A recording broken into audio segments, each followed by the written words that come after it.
if accusations and allegations around the Mahdi or a Mahdi claimant disproves his claim, then they also need to not be hypocrites, and they have to review themselves and review the scandals that are associated with their prophets and their messengers in their books, and decide whether or not this is sufficient to disprove them or not. Well, we have to judge by the same scale.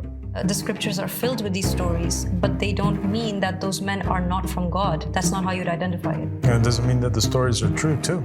And that's certainly what Muslims believe, right? They believe that all of these stories that are in the Torah are false, that they were made up, that this was some of the corruption that took place, slander in order to discredit the prophets and the messengers. They believe that to be the case in the story of Lot. They also believe it to be the case in the story of David. And David's story is filled with scandals. I mean, my goodness gracious, David, he was looking out the window. He finds a woman that's bathing. She's beautiful. He wants her. She's married. He takes her anyway, brings her to the castle. He impregnates her.